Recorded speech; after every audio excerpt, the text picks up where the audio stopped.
quiero pedir, por favor, que nos pongamos de pie y brindamos un minuto de silencio en reconocimiento a nuestro colega Eduardo Lattinella y a los mártires de Uchilajara.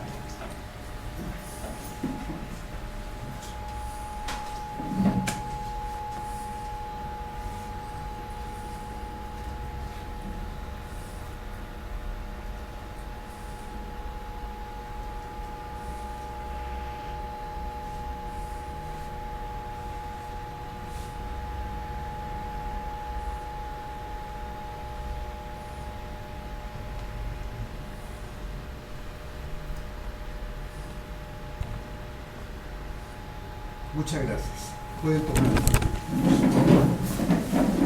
En segundo lugar, una mención muy puntual.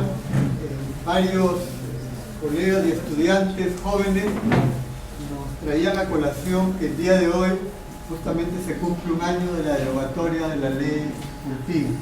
Más que la denominada ley Pulpín. Más allá de una larga referencia a esto, solamente les invitamos a que entren al Facebook del colegio, donde está la relación de cómo fue la votación. No digo más. Creo que es bueno, como construcción de la memoria histórica, saber y conocer conductas en base a hechos concretos. Y una votación en un momento como ello, creo que es bastante elocuente. Más aún si algunos, varios o muchos están postulando a la reelección parlamentaria. Pero entrando de lleno a lo que nos compete el día de hoy, en primer lugar, quiero señalar que nuestro colega Julio Calderón ha tenido un inconveniente, ha hablado con Eduardo, pero nos ha, para hacerse presente, pero nos está enviando lo que tenía programada como su intervención y vamos a darle lectura en el momento correspondiente. En el caso de Gonzalo Portocarrero, él ha tenido una cita médica el día de hoy a partir de las 4 de la tarde, creo que era su cita médica, y ratificó que venía.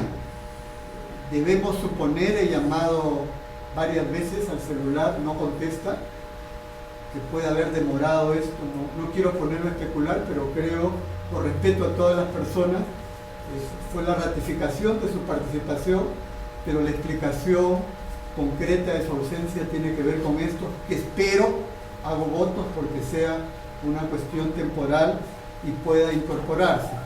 Y en el caso de Carmen María Pinilla, son las cuestiones de la vida. Ella y todos sus hermanos están acompañando a su señora madre de un examen bastante delicado que están procesando desde hace varias horas. En realidad es una cuestión bastante complicada, pero habiendo ratificado toda su participación, ella ha hablado con Eduardo, que en todo caso podrá detallarlo dentro de un ratito. Eduardo.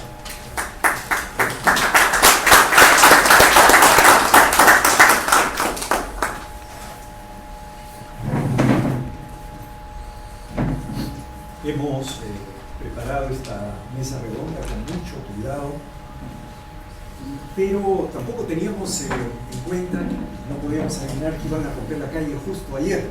Es decir, cosa, pero en la vida hay que luchar, los que combaten son los que triunfan, ¿no?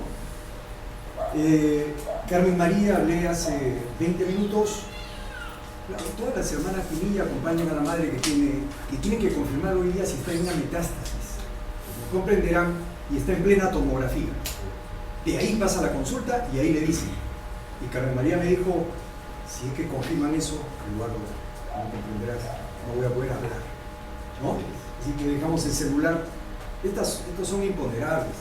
Lo de Gonzalo tenía una cita a las 4 de la tarde, pero después se venía. Bueno, yo tengo que aclarar que Gonzalo Portocarrero ha sido operado por tercera vez del mismo órgano y él está en una situación de salud delicada. Si hay una cita de por medio, él está supeditado a lo que los médicos le están confirmando. Ese es un lástima esta mala coincidencia. Claro, efectivamente, pero en todo caso él estaba interesado en esta actividad sobre la cual tiene muchas ideas que transmitir, ¿no? Porque el tema de identidad, mentalidades populares, lo trabaja hace varias décadas, ¿no? Y queríamos justamente recordar ese libro, recuerdan ustedes, creo que escribiste, Los Nuevos Limeños, que es una joya del 93, ¿no? Justamente editada por Tempo, presidida por Gonzalo Portocarrero, y esta es una de las joyas que queríamos hoy día discutir. Nuestro colegio, cumpliendo 20 años, publicó también este libro, Los Nuevos Rostros de la Ciudad de Lima, siendo decano Custodio Arias. Podemos hablar de una fundación ibérica, europea, de Lima como capital del Virreinato del Perú. Y justamente el 18 de enero pasado, José María Arguedas hubiera cumplido 105 años de estar vivo. Entonces coincide tanto la fundación de Lima, 18 de enero, como la fecha de nacimiento de nuestro Amauta. En la definición de todas las sangres se quiere expresar este carácter, este carácter multicultural del país, también de la ciudad, crisol de todas las sangres. Se quiere expresar que no solamente son muchas culturas, sino que éstas interactúan, hay multiculturalidad e interculturalidad, y se quiere también expresar la idea de que Lima es una ciudad mestiza, y no solamente es mestiza ahora, Lima ha sido mestiza desde sus orígenes. El Perú ha sido un país siempre mestizo, y Lima también. Lima también. Ustedes saben que en términos urbanos, siempre, cuando se funda una ciudad, se funda sobre la base de una utopía urbana. Toda ciudad se funda sobre la base de prefigurar a dónde se quiere llevar esa ciudad. ¿Por qué se funda una ciudad? A eso llamamos utopía urbana. Y en el caso nuestro, las leyes de Indias planteaban que las ciudades deberían fundarse en un espacio muy fértil, de clima parejo, con mucha agua, mucha leña y suelo también plano. Eso planteaban las leyes de Indias. Entonces, sobre esa base es que el fundador ibérico llega, recorre esta zona, viene de Sangaya, de Pisco, llega a la zona de Pachacamac y al final decide colocar la capital allí, donde está la Plaza Mayor, la llamada Plaza de Armas. No coloca la capital, por ejemplo, en Armatambo, donde el curaca Don Gonzalo tenía 2.000 indios a su cargo. A pesar de la necesidad que tenían los habitantes de la península que venían de Jauja y que habían mal informado a Pizarro de que en Jauja se morían las aves, se morían las reses, ¿no? La gente andaba siempre enferma, salvo que haya habido un cambio cualitativo a la Jauja de ahora, que no lo ha habido. Sencillamente parece ser que Pizarro estuvo mal informado, pero lo que ellos querían era estar cercanos a su madre patria, a la que extrañaban, y por eso tenían que venirse hacia la costa. Y al final, en un acto de poder, Pizarro traslada su casa de gobernación, y coloca su casa encima de la casa de Taurichusco, que era el régulo, el curaca de esta comarca. El poder de Taurichusco estaba en que él lograba controlar el agua que venía de las zonas cordilleranas y él la redistribuía. tenía el control de todas estas acequias que partían de la plaza de armas y a partir de ahí se bifurcaban. La utopía urbana de la Lima, que es fundada por estos peruleros, así lo llama Juan del Busto de Iturburu, parte de una imagen asiática. Hay que fundar ciudades donde hay espacios fértiles. La idea de Canaán, la tierra prometida, por ejemplo, es la noción de utopía urbana. Y sobre la base de este espacio fértil se colocan los elementos de la morfología greco-latina: la plaza, las calles y las casas. Estos son los tres elementos de la morfología que nos deja la urbanística greco-romana. Pero en el caso nuestro hubo la idea de hacer de Lima una émula del poder hispano y un reflejo del poder metropolitano con sede en Madrid. Y entonces Lima tenía que imitar este poderío, habida cuenta que además iba a ser la sede del virreinato del Perú. La sede de la península ibérica se trasladaba a esta parte del continente. Desde el origen, la fundación de Lima tiene un carácter excluyente, se separa del resto, en su arquitectura, en su ideología y en sus consideraciones sobre ella misma. Hay que recordar también que Lima, además de capital, o sea, sede de gobierno, va a ser el núcleo a partir del cual se va a administrar la explotación intensiva de los recursos naturales que venían sobre todo del sureste andino. Potosí, derivaban a Lima y de ahí a la metrópoli hispana. Lima no solamente es entonces ciudad capital, es también capital intermediaria de los circuitos de explotación de los recursos naturales. Tiene doble función.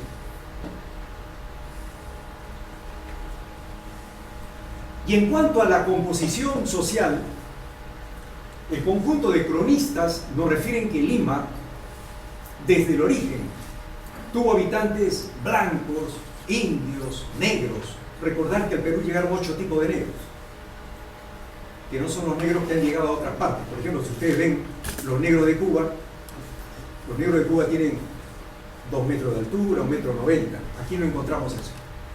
Acá llegaron cierto tipo de negros, ¿no?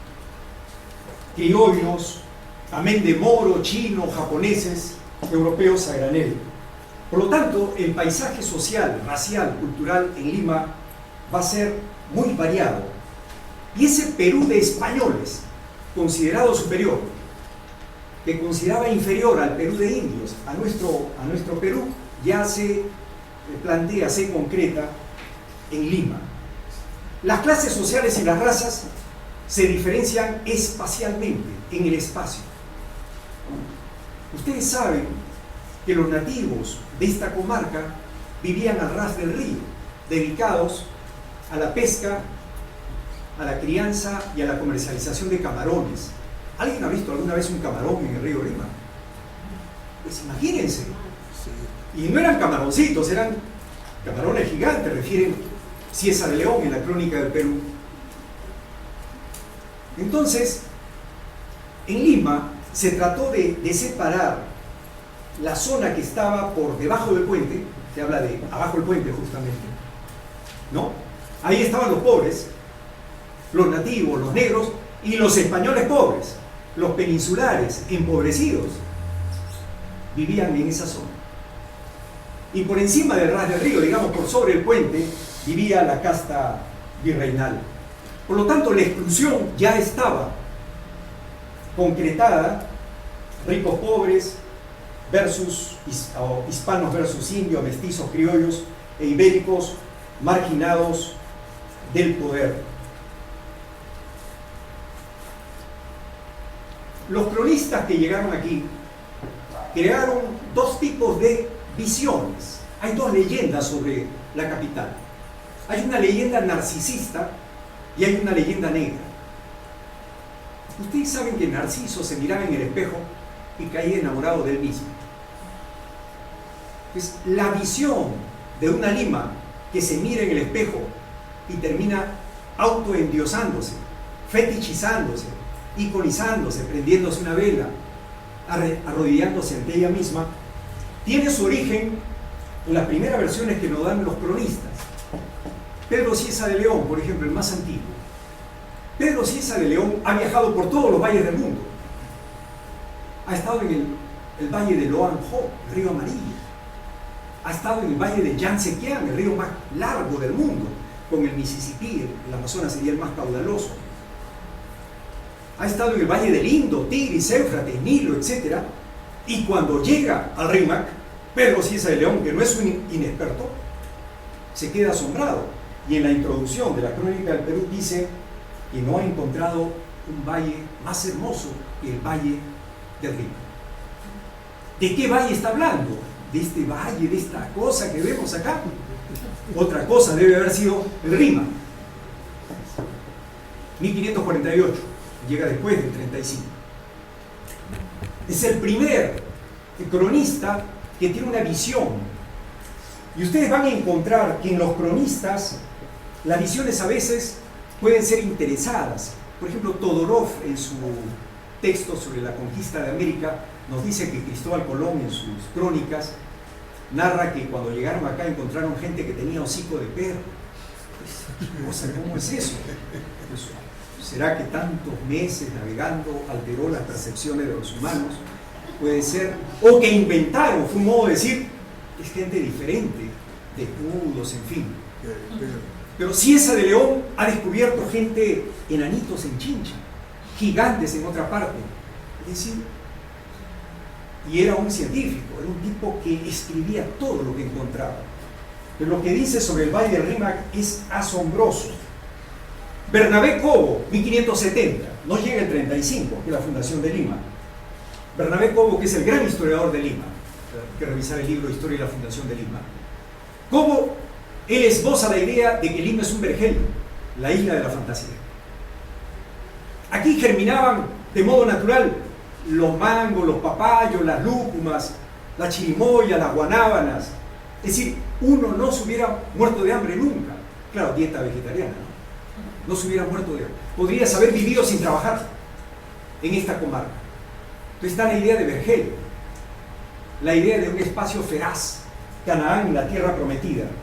Y en 1630, otro fraile, todos son frailes acá, Fray Reginaldo de Lizárraga, llega en 1630, nos dice que Lima parecía un bosque por la cantidad de huertas. Es que cada solar tenía una huerta y un espacio de recreo, de diversión, ¿no? Entonces Lima parecía un bosque y según él olía a limoneros y a frutas en flor. Habría que aderezar esto con el hecho de que como las acequias corrían por el centro de las pistas, las acequias no huelen precisamente a limoneros ni a frutas en flor. O sea, habría que matizar ambos lados, ¿no? Ambos olores. Pero él quedó fascinado por los bosques, por la cantidad de huertas y el olor a limoneros. Entonces, la leyenda narcisista de la ciudad nace de una confluencia de la hermosura del valle, la fertilidad de la región y el chauvinismo español, que quiso hacer de esta comarca una émula de la metrópoli hispana. Ellos tuvieron que hacer de esto una pequeña España y difunden la idea de la Arcadia colonial, ¿no? La Arcadia es una ciudad perfecta, ¿no? Una ciudad utópica. Todas las caracterizaciones de Lima: reina de los mares del sur, miren los epítetos, reina de los mares del sur, la 3 veces coronada villa, y lo que después en la República, la perla del Pacífico. Siguiendo al urbanista inglés Ebenezer Howard, de Lima se ha dicho que era una ciudad jardín. Y hasta Mario Cabañaro ha dicho que Lima es la novia del Perú, ¿no? Lima del hombre. Es decir, esta es parte de la visión narcisista. Pero esa visión narcisista niega lo que Arguedas llamará todas las sangres. Porque esta visión narcisista es la visión de una Lima considerada como aldea. O sea, una Lima ensimismada Una Lima que se mira a ella encasquetada. En el fondo sería un mecanismo de defensa.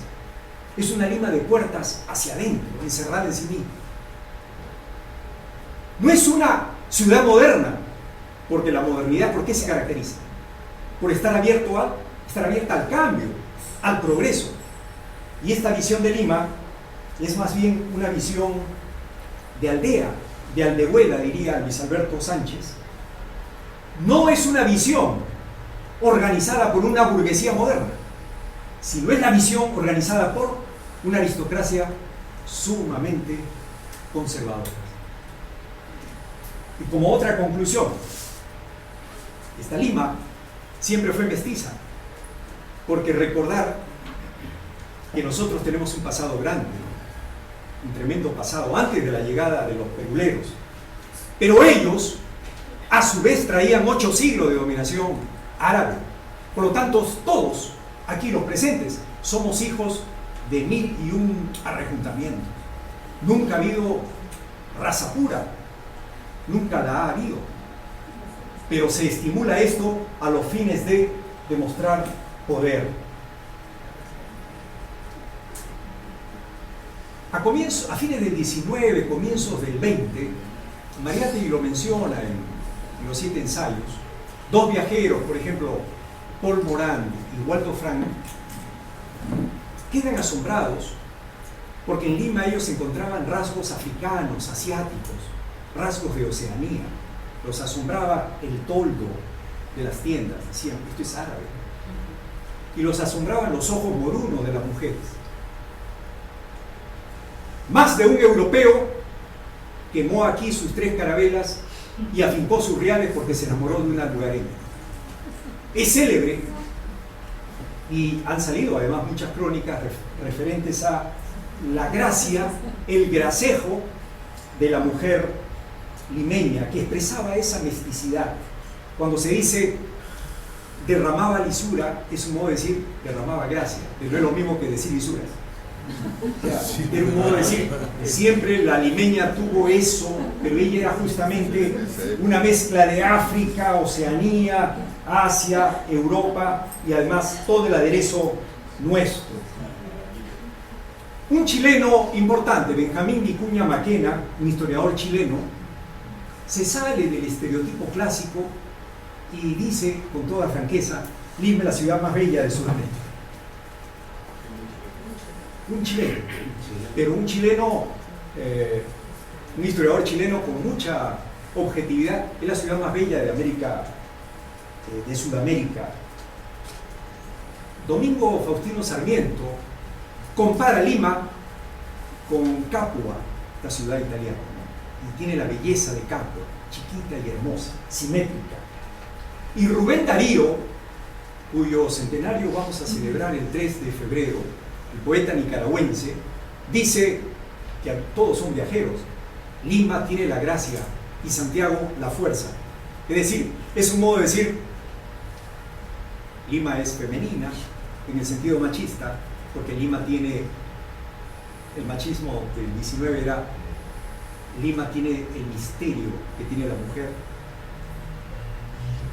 la gracia de la mujer y la belleza de la mujer. Lima es la gracia y Santiago es el orden, la racionalidad. Así la sintió Rubén Darío. Como Lima siempre ha tenido lo que se llama un alto grado de inversión térmica, es decir, las nubes están muy bajas, la mayoría de nosotros se ha acostumbrado a no ver nunca el horizonte, ¿no? En realidad, cualquiera de nosotros, si viajamos a nuestra serranía o a nuestra selva, hermoso cielo, ¿no? Puedes ver millares de estrellas. Aquí con la justa, unas cuantas, en la noche hay nubosidad. Pues a eso se llama el alto grado de inversión térmica. Y esto hace, como decía Sebastián Salazar Bondi, que el limeño siempre tenga un tul de niebla cerca. Entonces, esto ha alimentado también una noción de Lima. Por ejemplo, Luis Varela y Orbegoso dice que Lima es una ciudad de misterios. ¿Por qué? Por sus nubes bajas. Y el francés Monnier dice, Lima es una ciudad mágica, ciudad del rocío, de las nieblas, del corazón. Hipólito Unanue, que está más bien en la leyenda negra, o sea, aquellos que dicen que Lima es la causante de todos los males nacionales, en su momento va a atribuir los rasgos de la ciudad como determinantes del modo de ser de los limeños. Y entonces él dirá que esta cantidad de nubes determina el carácter atontado de los limeños. De los limeños se decía que dormían 6 meses y se despertaban otros 6 meses. O sea, entre perezosos y revolucionarios.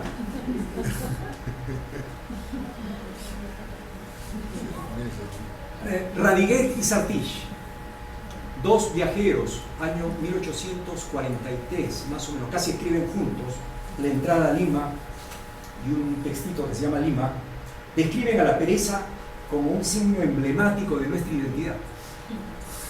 ¿Se acaso?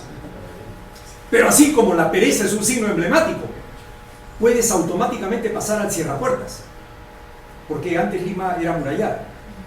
Lima pendula entre la apatía y la revolución. Unanue dirá, disculpen ustedes, pero ustedes hay que ser exacto en la cita, que en Lima hasta los microbios se acojudan. Versión literal del científico, con el perdón de casto oído, pero hay que ser. O sea, en Lima hasta los microbios se atontan. Es un modo de decir, porque acá nunca ha habido grandes plagas, ¿no?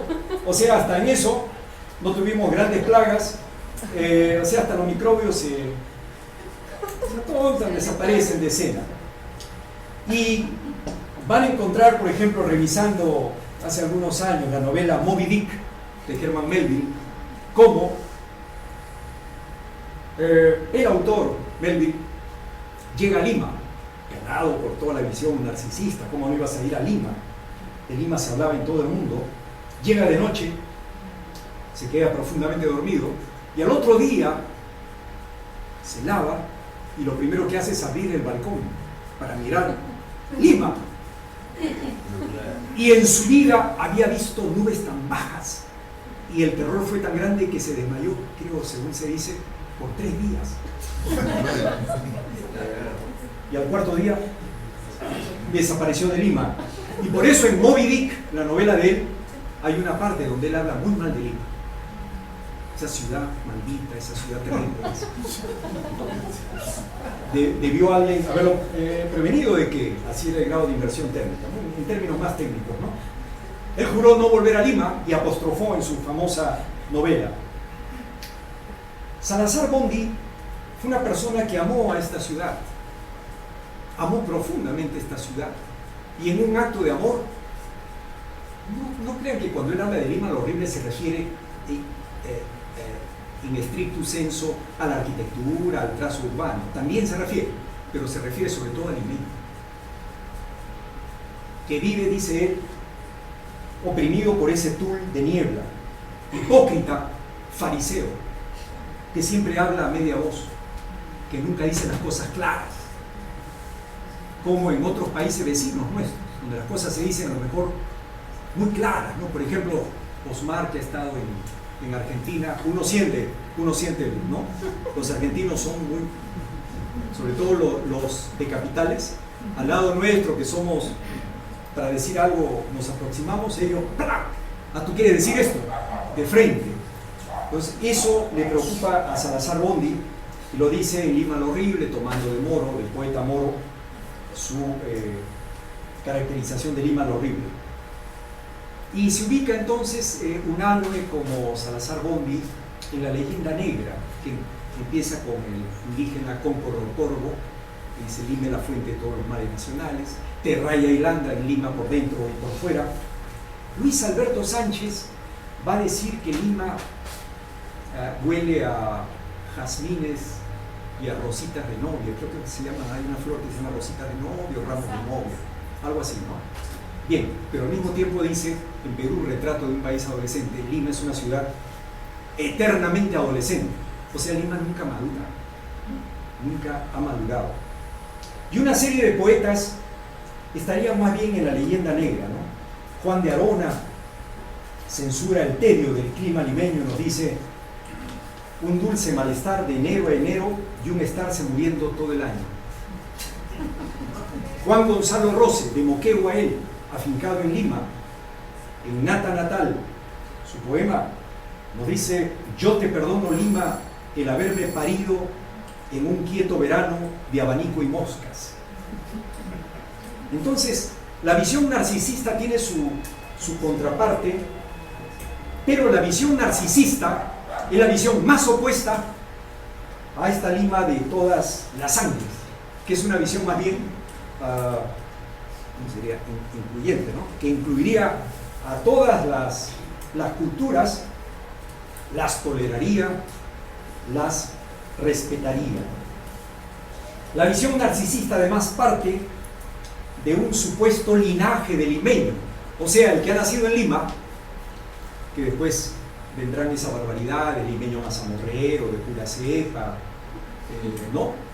Como si el limeño tuviera un corpus genético, cromosómico diferente a los otros peruanos, ¿no? O sea, como el limeño tuviera algo especial, de pura cepa. Es totalmente racista eso. No hay razas puras, pero acá resulta que el limeño era de pura cepa y encima, y mazamorrero, por cierto, ¿no? Es lo más opuesto, claro, a esta integración de todas las sangres. La visión de Arguedas es más bien otra.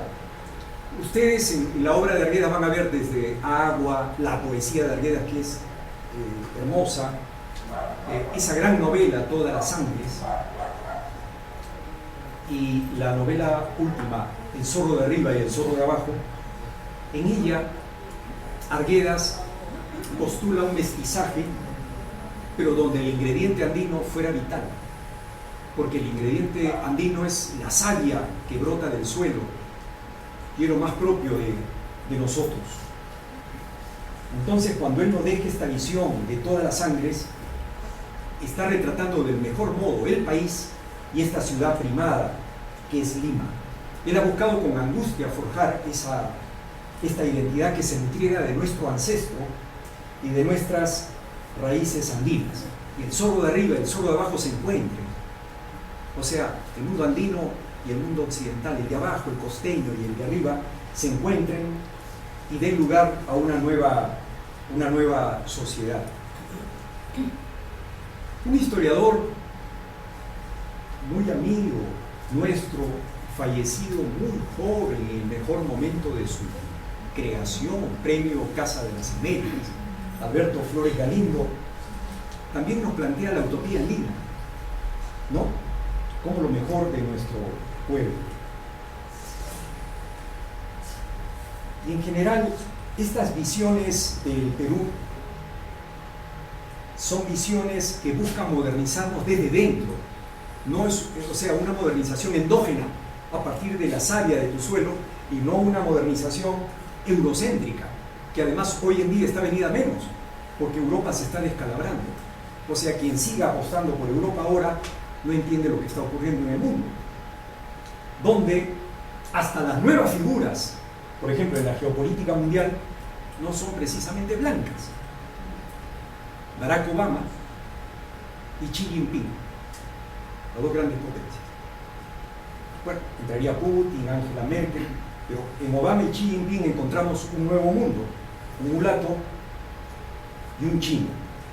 Pues este mestizaje del que habla Arguedas es diferente al mestizaje de, por ejemplo, también Osmar ha trabajado mucho de esta generación arielista, la generación del 900. La generación que encabezara, bueno, que conformaran José de la Ribagüero, los hermanos García Calderón, Víctor Andrés Belaúnde, que preconizaban también un mestizaje, pero con hegemonía más bien blanca hispana. Ahora, en esta figura de todas las sangres, ¿tiene algo que ver el mundo criollo? Creo que sí, porque a veces nos extrapolamos, ¿no? Nos vamos a lo andino y nos olvidamos que los grandes contingentes conformadores de la gran nación peruana son contingente costeño, criollo popular, el contingente andino y el amazónico. Y el mundo criollo popular tiene algo que decir. En esta Lima de toda la sangre, sí. Sí. Pues ocurre que a fines del siglo XIX, inicio del XX, en estos barrios que eran los barrios centrales de la vieja Lima, barrios altos, que era una confederación de barrios, ¿no? Siete Jeringas, Santa Ana, Santo Cristo, el Chirimoyo, donde estaban los mejores chaveteros de la ciudad, ¿no? En el Callejón del Mainas, Callejón de la Confianza, había escrito un libro al respecto, por la emoción que me ha dado descubrir a tremendas alhajas. Es decir, en los barrios altos tenías la Quinta Helen, pero también tenías el Chirimoyo. O sea, siempre nuestros espacios han sido muy heterogéneos, muy diversos. En los barrios altos y en abajo el puente, lo que sería el Rímac actual, los artesanos, los pobres de la época, a fines del XIX, crean una cultura y un ritmo musical novedoso. Montes y Manrique, esta dupla va a ser la primera que salga a nivel internacional que logra grabar un long play de los antiguos. Pero quien pasa a la historia porque va a retratar a los personajes populares es Luis Felipe Pingo. Pingo va a retratar al Canillita, recordar los valses que hemos escuchado, Jacobo el Leñador, Mendicidad, y te va a retratar a la vendedora de fritanguita, de anticuchos, de Vuelta al Barrio, ¿no? Y sobre todo con el Plebeyo, que es un tremendo vals de denuncia social. ¿Qué cosa quiere decir Pingo cuando sostiene mi sangre, aunque plebeya, también tiñe de rojo? Lo que está queriendo decir es: todas las sangres son iguales, al margen de mi ubicación social, y mi sangre, aunque pobre, también tiñe de rojo.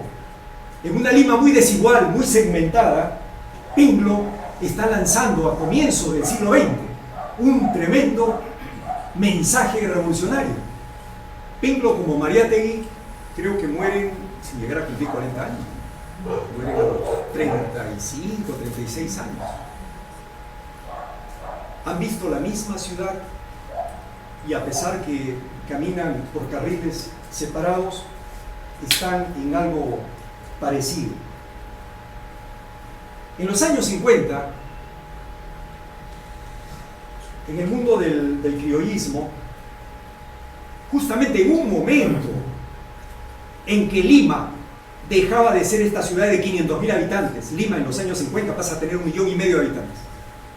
O sea, hay 1 millón extra que viene de fuera del país, de fuera de Lima. No del extranjero, viene de dentro del Perú hacia Lima. Y no olvidar que en los años 50, aparte de este aluvión andino que llega a Lima, estamos en una época de posguerra, y el rock, por ejemplo, el 56, entra con fuerza, con Chuck Berry, Bill Haley. Entonces, con estas influencias norteamericanas, las influencias andinas, aparecen dos valses que me parece que están a contracorriente de la época, y lo quiero señalar. La Flor de la Canela, Chabuca Granda, José Antonio y Fin Estampa. O sea, en un momento en que Lima se acholaba, se andinizaba, diría Matos Mar, se ruralizaba, diría Matos Mar, aparece La Flor de la Canela, José Antonio y Fin Estampa. Y Alicia Maguiño en los 50, yo recuerdo porque era niño, y en todas las actuaciones escolares, ¿no? Siempre había unos niños que cantaban una ranchera mexicana, ¿no? Me asombra que en los años 50, siempre en las actuaciones, un niño salía con su sombrerazo cantando una ranchera. Siempre la ranchera ha sido importante. Otro salía bailando una marinera, pasodobles. ¿Se acuerdan ustedes que hay dos huaynos que ya son de corte internacional? El Cóndor Pasa lo llega a cantar Andy Williams en inglés, y La Pampa y la Puna, cantada por Inma Suma, esa triple de coloratura, es cantada por Edith Piaf en francés, en París. ¿Sí? Son los dos huaynos que salen al exterior. No crean que se mantienen a nivel interno.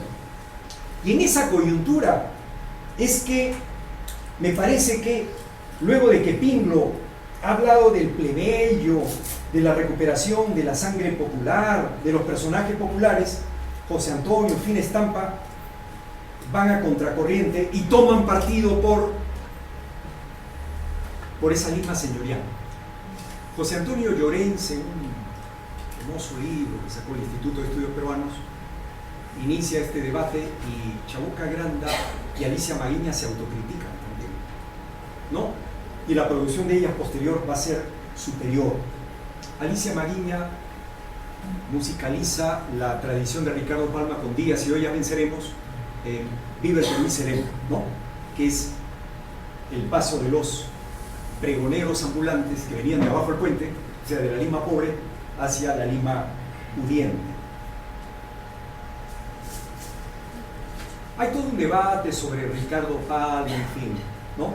Pero hago ver de que yo encuentro alguna similitud entre el mensaje de Pinglo y el mensaje de Ricardo Palma, porque ambos cuestionan la estructura aristocrática, desigual. Pero a falta de un proyecto nacional, Palma, por ejemplo, se queda en el raje, en el chisme, en la murmuración, en la sátira. Sin embargo, nunca van a abrazar la Lima virreinal.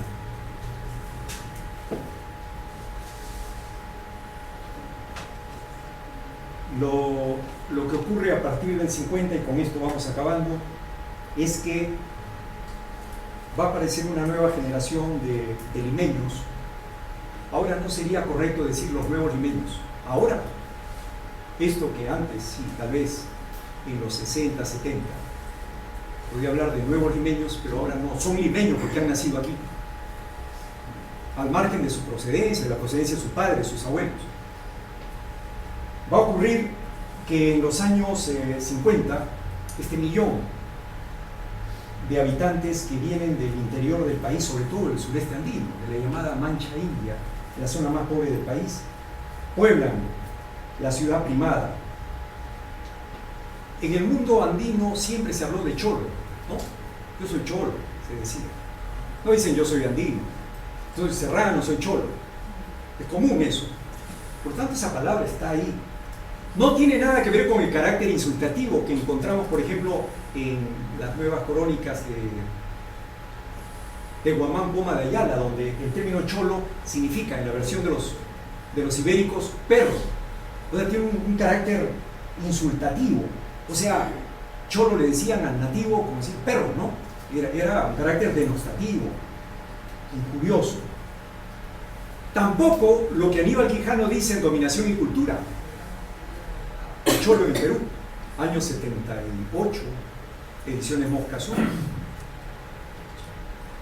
Él nos dice que el chulu era el indiecito joven que era una suerte de paje, era el que vestía al conquistador hispano y lo cargaba y lo subía al caballo, porque el español con toda esa armadura no podía subir al caballo, necesitaba una escalera y un montón de gente que lo subiera, ¿no? Igual para bajar, igual para desarmarlo después, ¿no?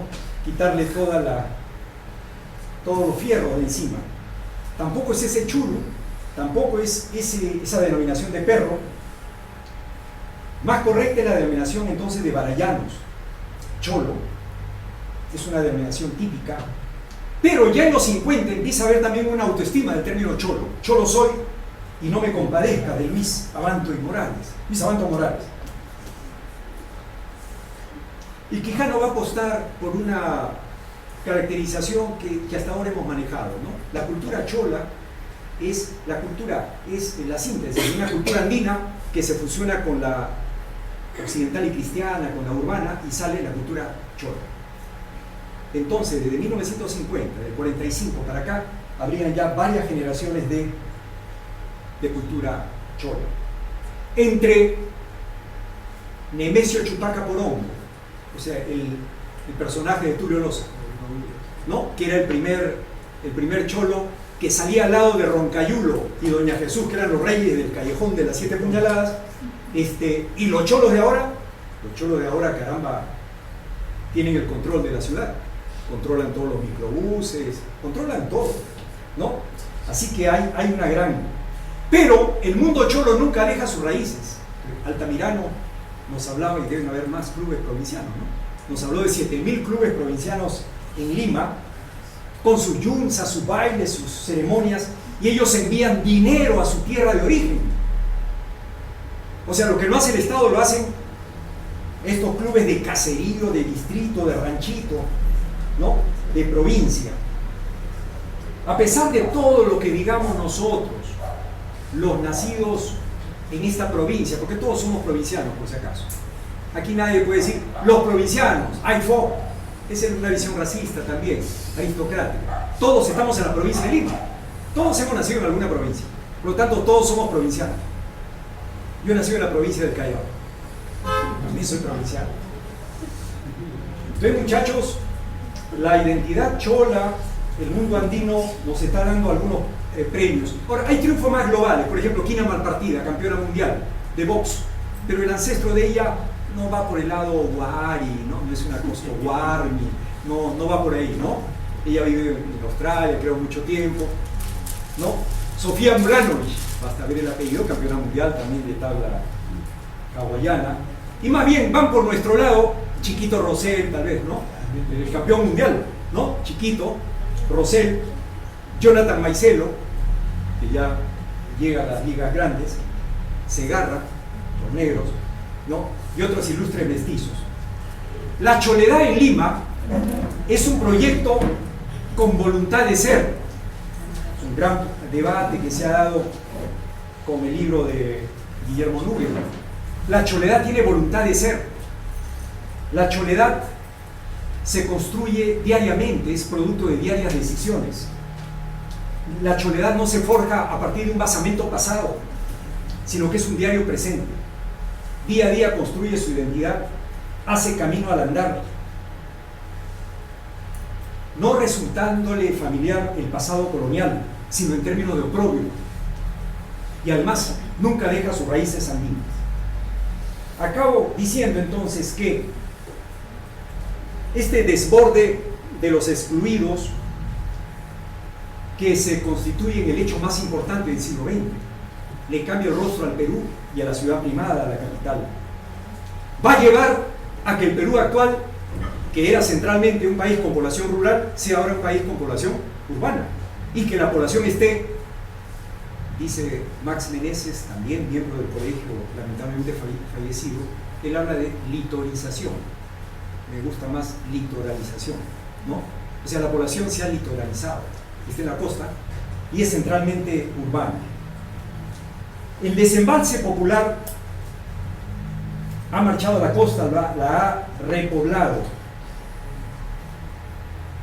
Se ha pasado de una ciudad eurocéntrica a una ciudad que expresa, en todas las sangres, lo nacional y lo global al mismo tiempo.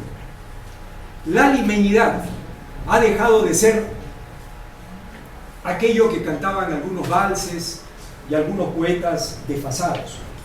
Ser limeño antes decían haber nacido en Lima, ¿no? De cajón. 2. Ser limeño era sentir que tú estabas en el centro del país. Toda la información pasaba por Lima. Estabas en el centro de las decisiones nacionales.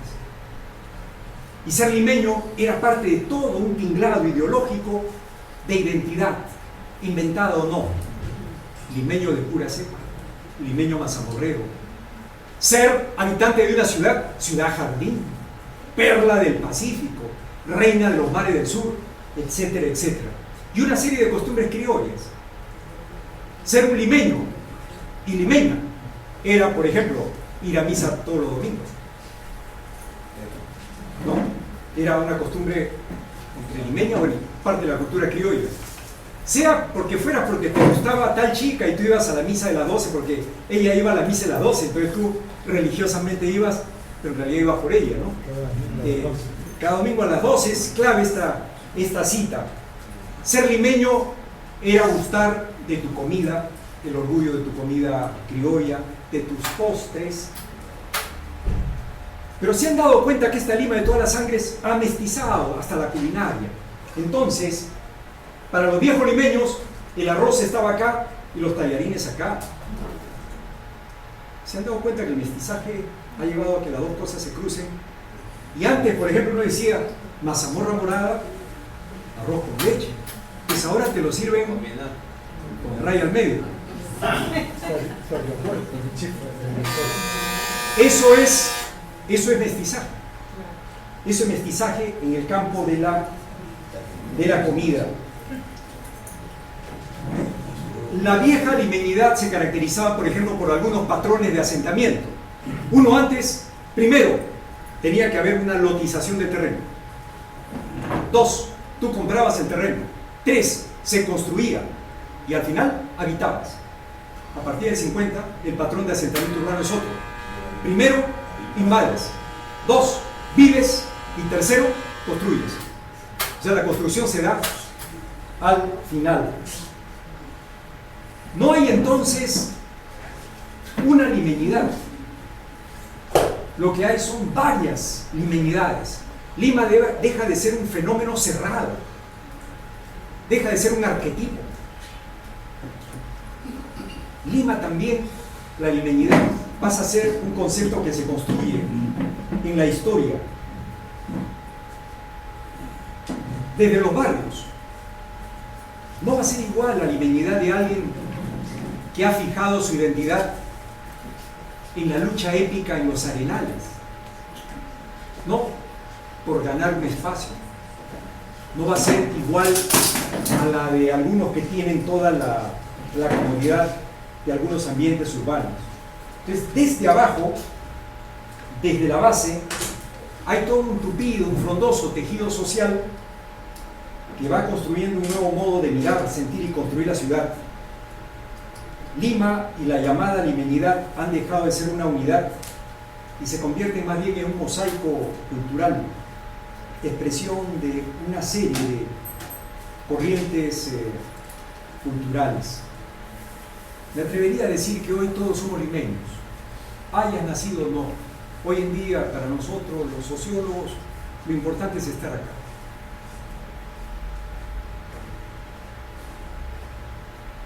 Sin poner el acento en la región de procedencia. Hablar de nuevos limeños es continuar con la segregación y el choleo. Tenemos más de 10 millones ya en la ciudad capital. Y junto con esta cultura chola, junto con estas nuevas limeñidades, Lima se había convertido en la ciudad serrana más grande del Perú. A mucha honra. Pero además se han desarrollado otros fenómenos. Hernando de Soto, por ejemplo, hace ver de que hay nuevas formas. Entonces habla de informalidad, no de aformalidad, que sería sin forma, sino de nuevas formas. Informalidad. Están primando nuevas formas.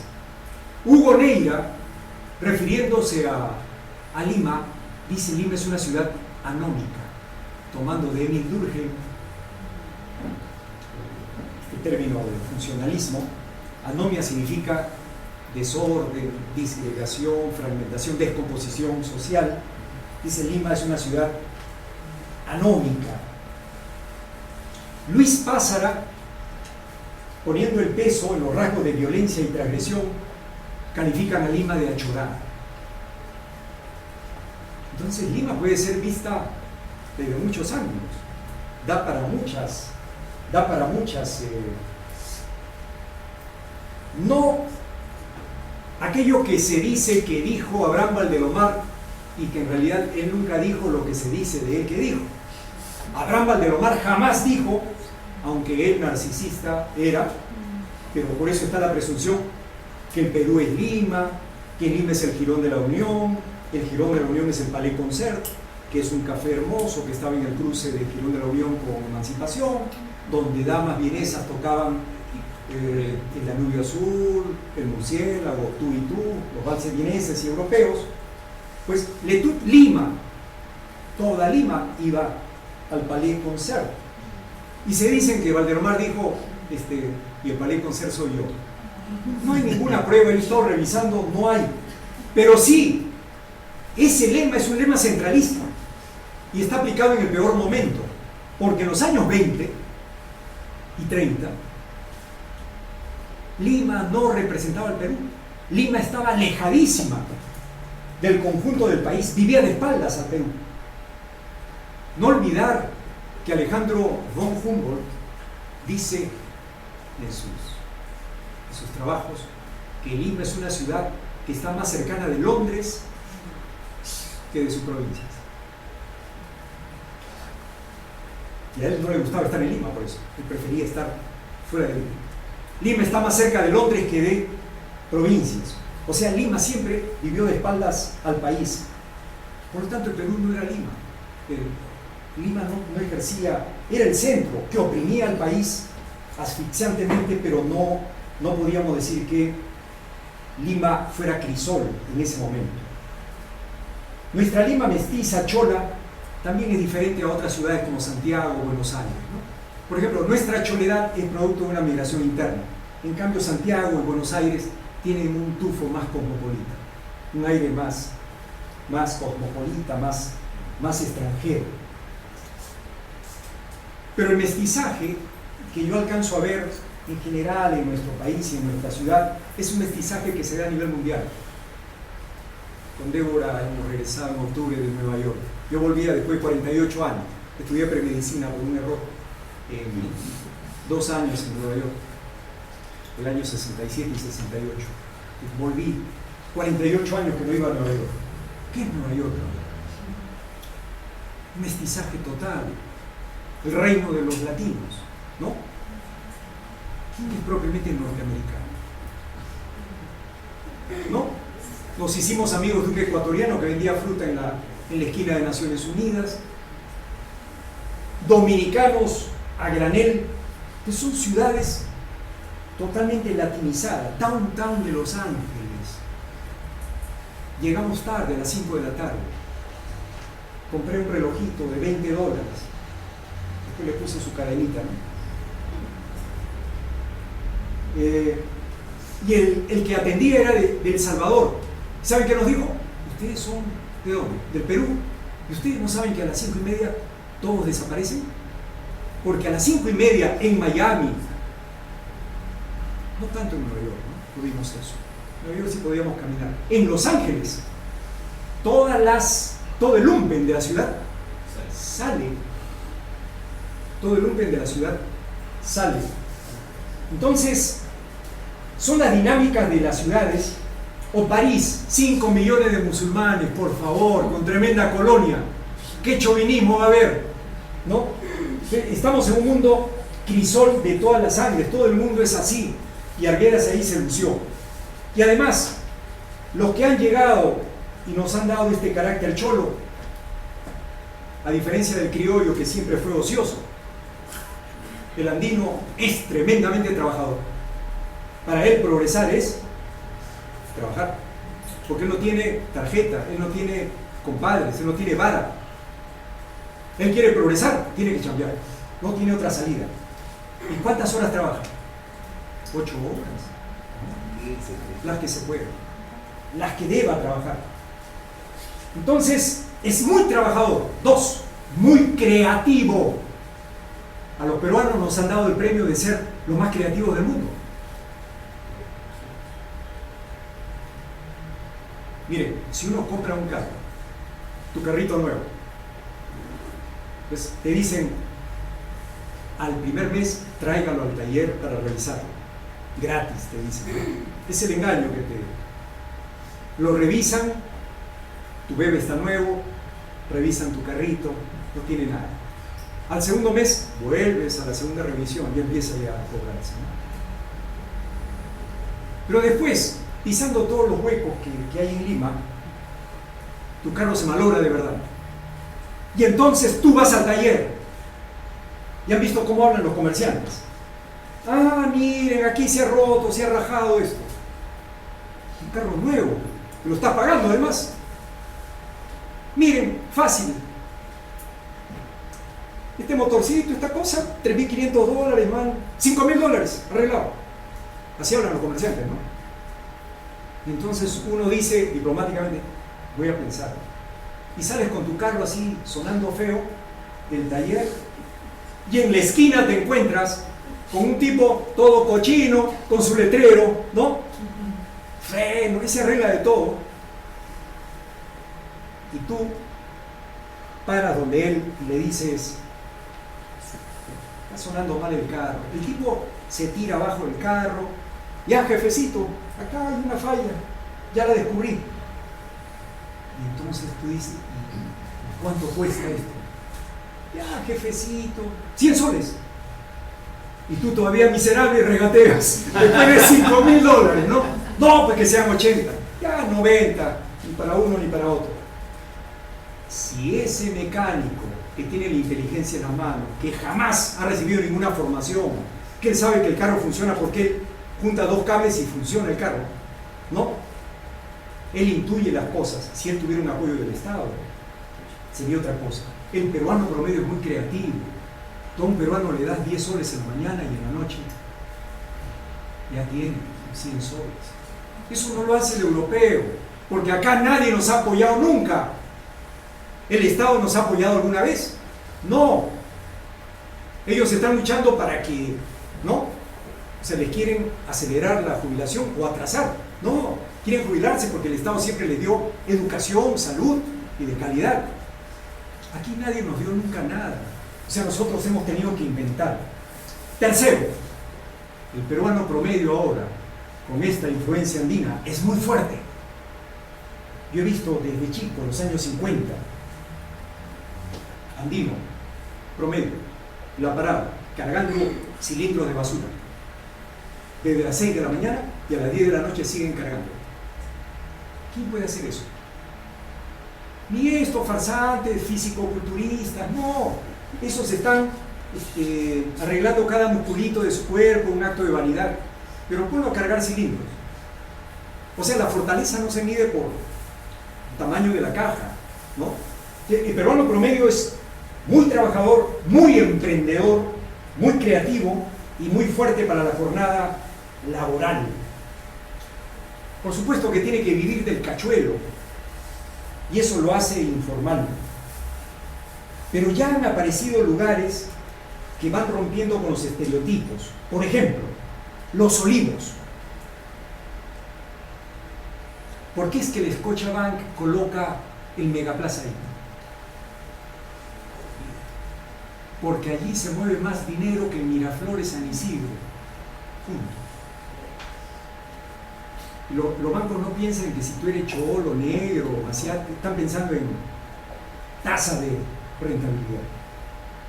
Entonces, están apareciendo en nuestra Lima nuevos espacios, nuevas corrientes de limeñidad, y todos al final somos mestizos en una ciudad que es global.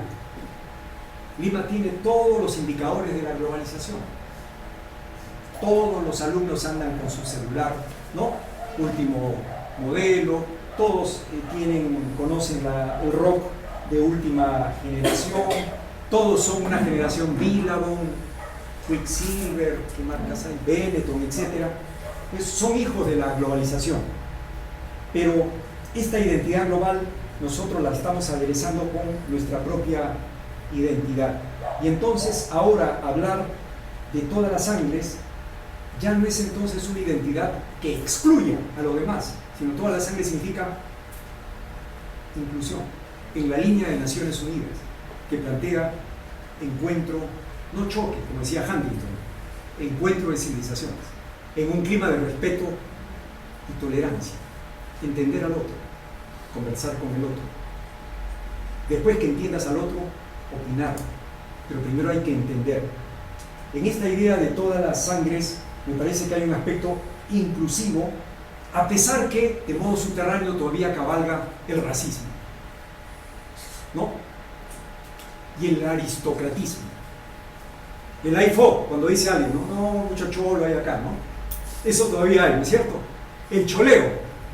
Los cholos también cholean a otros, ¿para qué? Para blanquearse, ¿no? Ayer estuve en Asia Beach. A lo mejor ni te dejaron entrar, a lo mejor ni siquiera pudiste entrar a la playa.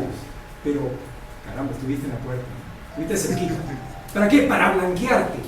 Entonces, hay un choleo de los propios cholos, pero hay un choleo también de carácter aristocrático. Eso no se puede evitar en estos procesos complejísimos de identidad. Como Lima, donde vivo ya unos 57 años, viví 10 en el Callao, mi tierra natal, y rindo homenaje también a nuestro Mauta, José María Rivas. Muchas gracias.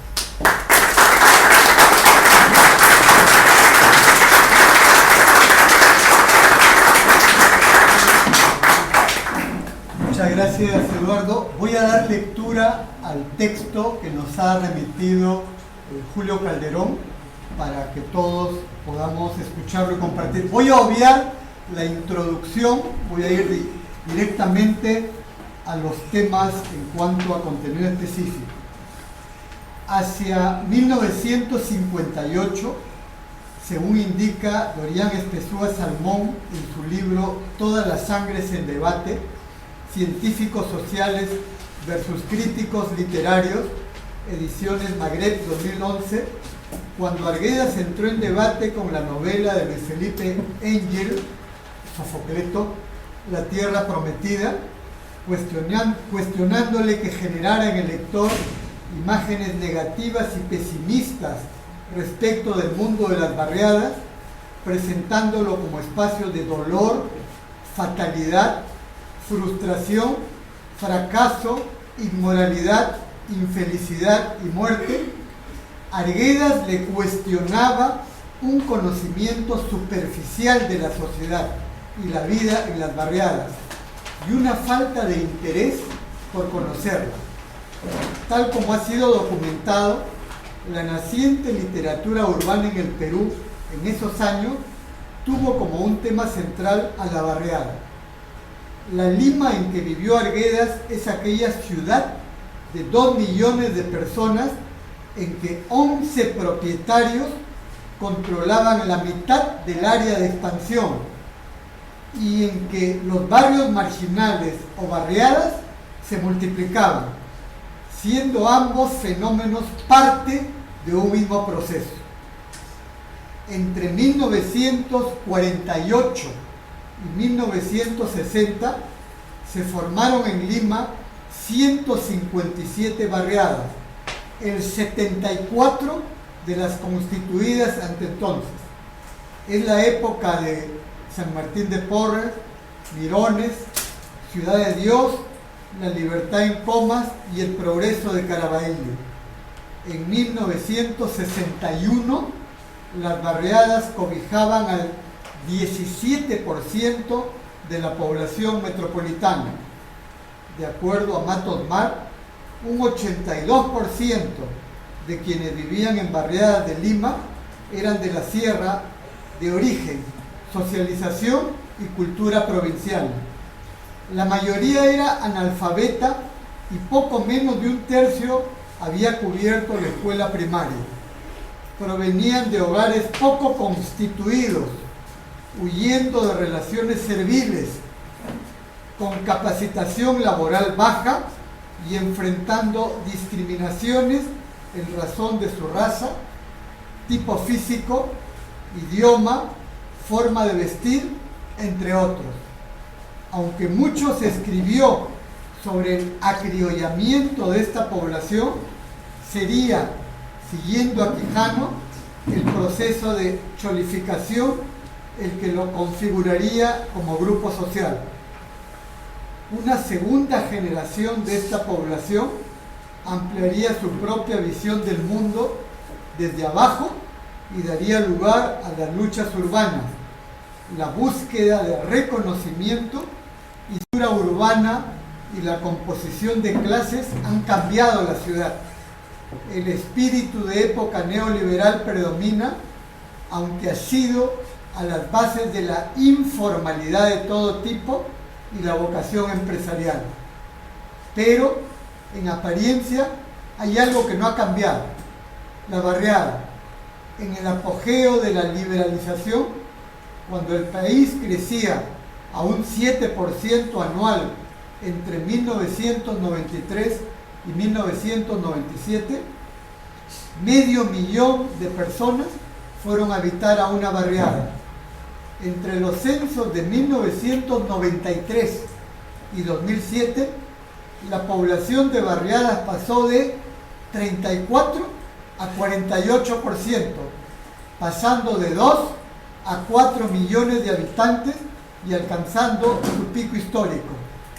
Es ahora la época de Chancherías, precisión, que es Villa El Salvador, Ticlio Chico, que es Villa María del Triunfo, Pachacútec, que tiene que ver tanto con Villa El Salvador y Pachacútec, como en la zona que ahora es parte de Ventanilla, Keiko Fujimori o Nadine Heredia.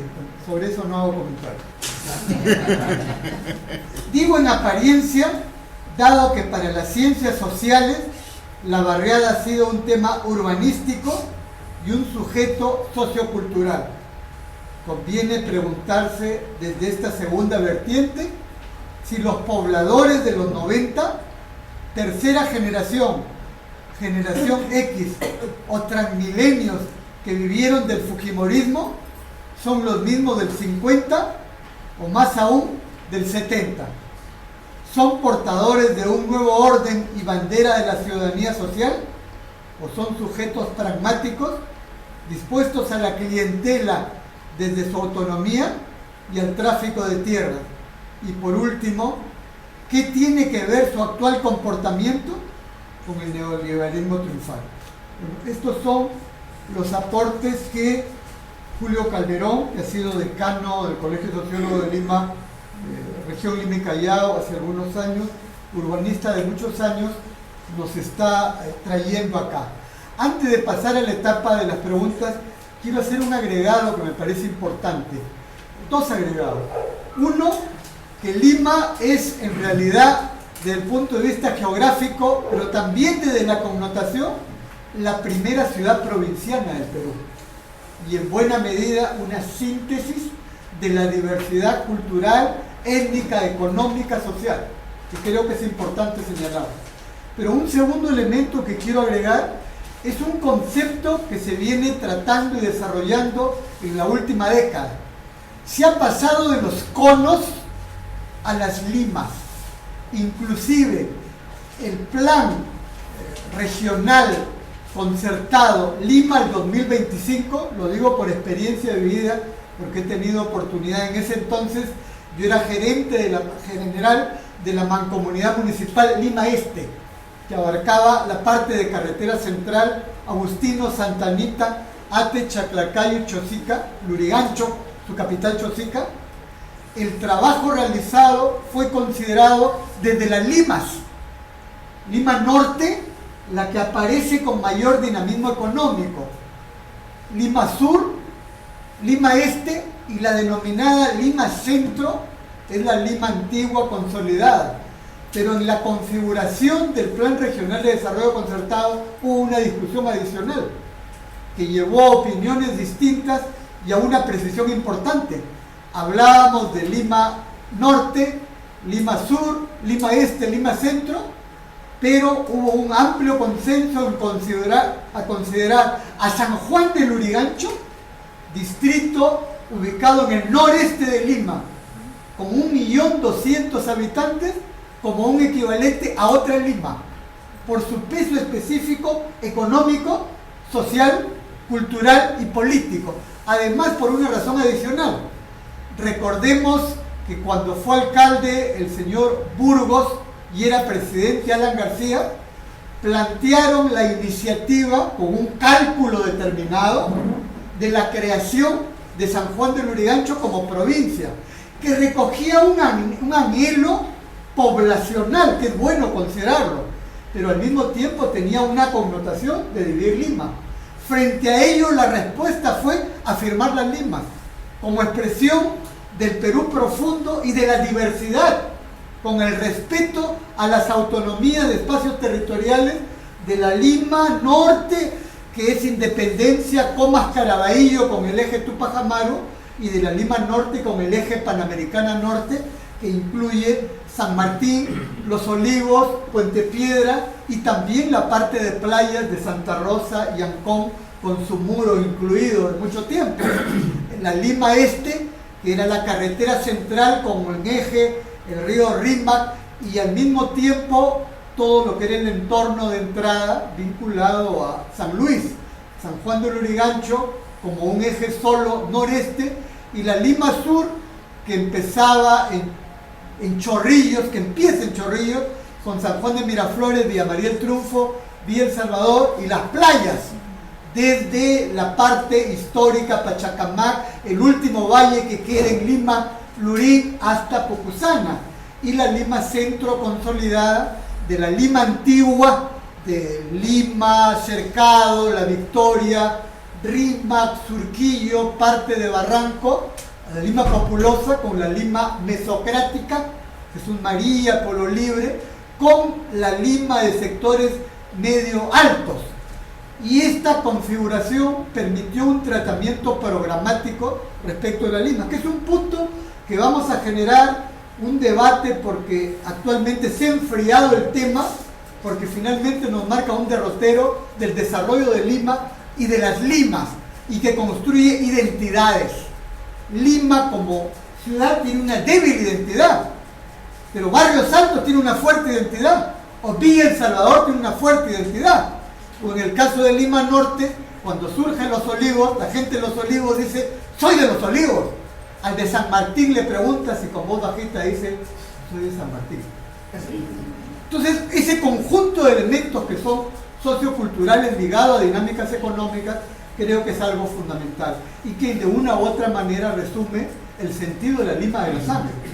La riqueza de la diversidad en todos sus ámbitos y evidentemente lo que significa en Lima.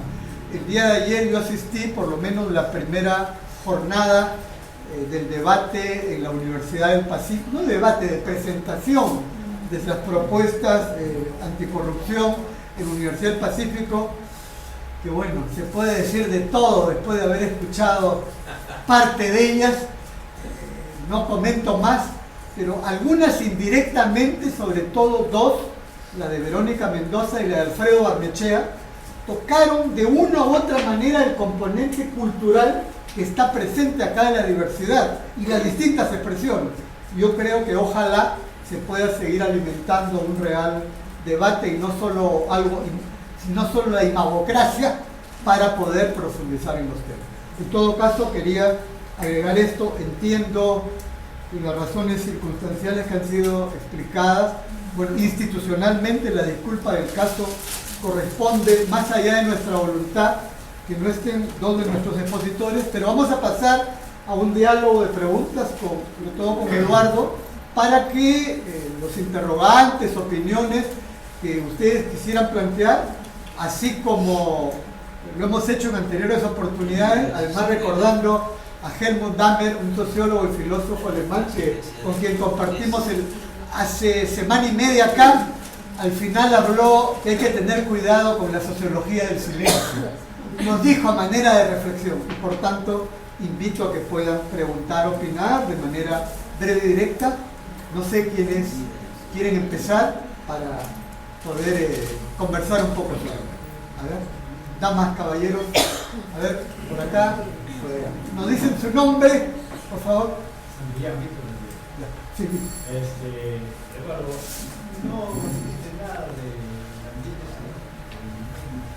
en 10, 50 años, más o menos el turismo se ha visto llevado, llevado a emitir actividades a excepción de la Habana. No has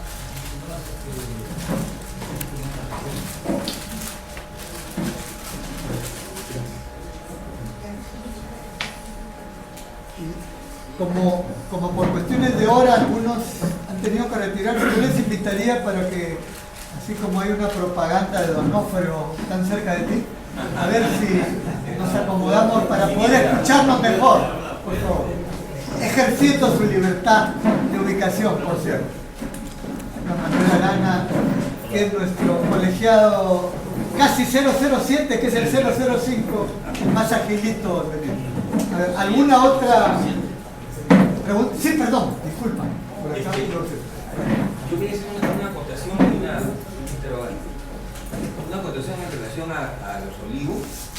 Los olivos se forjan cuando vienen 210.000 personas con lo que tenían puestos granjas y forman Covida. Y Covida es Cooperativa de Vivienda de Alcachinos. Esa gente vino en barcos porque venían gente que se había quedado en la miserable vida pública realmente. Ellos son los que hacen Covida realmente, ya no se sientan en Chiquitanta. Pero eso es como una cuestión previa. Mi interrogante es, ¿qué pasa con el resto del Perú? O sea, el limeñismo, la limenización realmente, yo no soy sociólogo, pero desde el punto de vista psiquiátrico es toda una patología. Lamentablemente que no está establecida en el DSM ni en la clasificación internacional de enfermedades, pero la limenización es todo un cuadro patológico muy marcado, muy complicado, que tiene como consecuencias lo que vemos todos los días en esa violentización realmente social que hay y los enfrentamientos que se van dando, porque se producen una serie de quiebres en nuestro contexto. Ese es un punto de vista, pero la otra parte es ¿qué pasa con el resto del Perú? Tenemos universidades en Lima que tienen más de 100.000 alumnos, ¿cierto? César Vallejo, a las peruanas, y el resto del Perú, ¿qué pasa? Es decir, cuando hablamos de que Lima tiene casi 13 millones de habitantes, posiblemente uno más local, porque a Lima llegan todos los días casi 1,5 millones de personas de fuera de Lima que vienen, compran y se van, hay una rotación terrible, fuertísima. Pero sigo insistiendo, ¿qué pasa con el resto del Perú? Poblar Lima, llenar Lima de personas, significa que otras partes se van despoblando. Y vamos originándole problemas muy serios porque se van empobreciendo otras áreas de otras zonas del Perú. Entonces generamos un proceso de empobrecimiento a través de también, yo no sé si 13 millones de personas empobrecen o enriquecen en una ciudad. Lo que sí sé que conflictivizan las relaciones interpersonales, no las internas de la ciudad o de las varias ciudades que hay acá realmente, sino que la otra parte es que ¿qué pasa con el resto? Se va despoblando algo y se va concentrando en uno realmente, en un solo punto. Esto creo que es sumamente complicado y que debería de abordarse con otros ojos. Y no veo ningún candidato y a nadie que toque ese tema realmente, ¿no?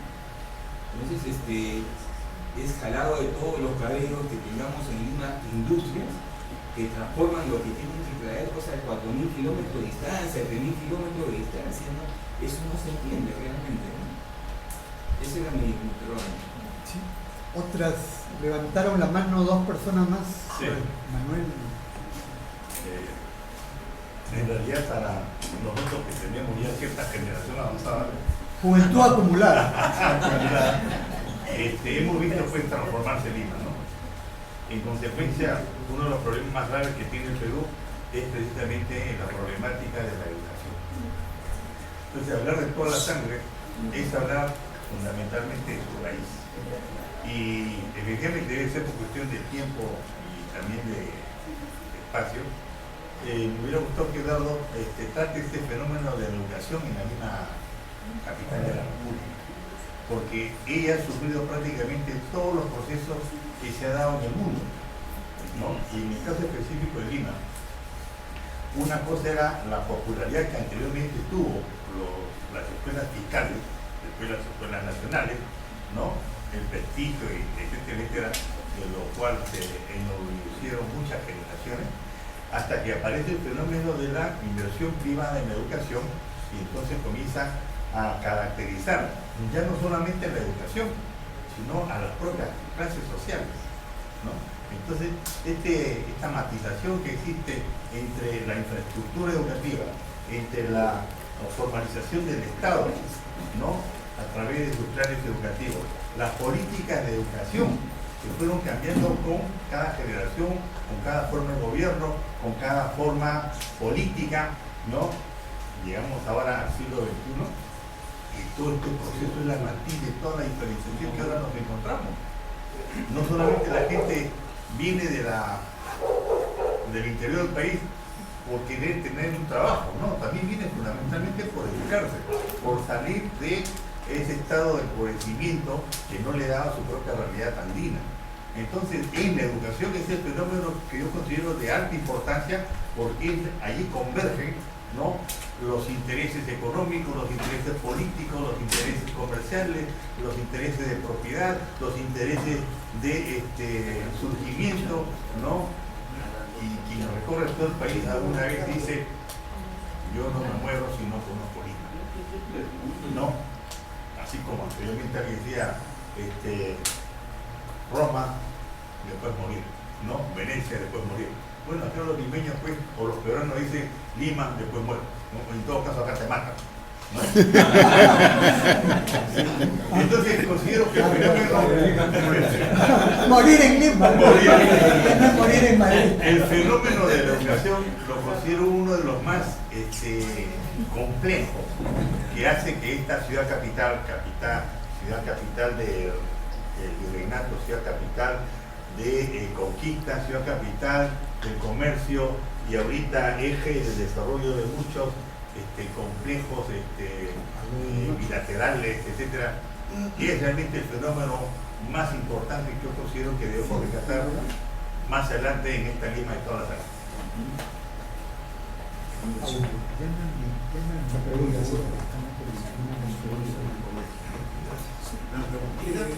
Ante todo, felicitaciones al panel reducido, gran autoridad en cuanto a la temática que han tratado.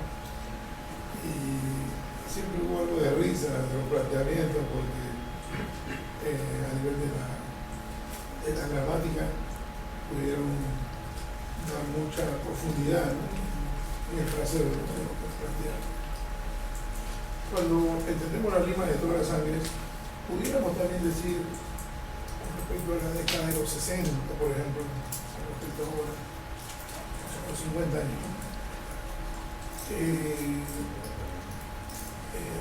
casi todos los presentes, por lo menos los que tienen más de 60 años, recordamos que en la secundaria, en la década de los 60, nos planteaban en los estudios de geografía que Lima era la capital del Perú, la de más población, y luego le seguía Arequipa y le seguía Trujillo, ¿no?, después venía Piura. Un poquito en la evolución, digamos, de la parte demográfica y las relaciones culturales que se han dado, también pudiéramos decir que si es que todavía se mantiene en las mismas ciudades con la misma tendencia, ¿no?, después de Lima, Arequipa, Trujillo, etc.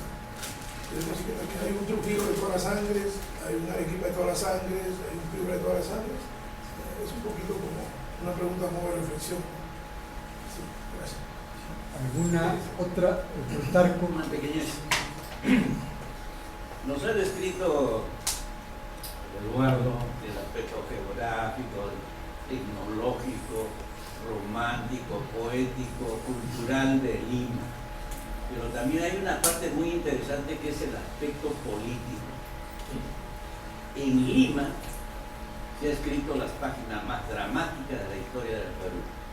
No solamente de aquellos que han migrado, sino que aquellos que han ostentado y han capturado el poder y no lo dejan. Entonces, si estuviese una tentativa de explicación que por qué Lima siempre se deja convencer por los grupos de poder. Nada más. ¿Alguna última? Bueno, Eduardo. Agradezco que se queden hasta ahora, Hasta las últimas consecuencias. esa lealtad, vacíos, porque miren, yo trabajo en Lima hace 30 años, pero me he dedicado sobre todo a los aspectos de ideología urbana, que cada cual también a su vez tiene su tema donde pone los pesos, y me ha interesado los aspectos de constitución de la identidad. Y en el caso de Lima, yo empecé trabajando en el centro de Lima, cuando el resto de sociólogos urbanos, todos éramos urbanos, trabajaban en el fenómeno de barriadas, ¿no? El boom de las barriadas desde la famosa la tabla del Urín, 1913, Armatamo, 1924, Puerto Nuevo, allá en el Callao, Leticia, Mendocita, Comas, el 56, etcétera, capturan la atención, ¿no? Y entonces es normal que las barriadas fueran, y la mayoría de sociólogos, todos, Sinesio, López, César Germaná, empiezan como sociólogos urbanos y después ya ingresan en el terreno de la sociología política. No lo recuerdo porque han sido profesores nuestros, pero empiezan con lo urbano y después ya van explotando otras áreas. Yo preferí trabajar más bien en el centro de Lima, los barrios de clase media, y no tanto el mundo de las barriadas, porque creo que el 99% de los sociólogos estaba ahí y habían descuidado otras áreas. Esto primero. Dos,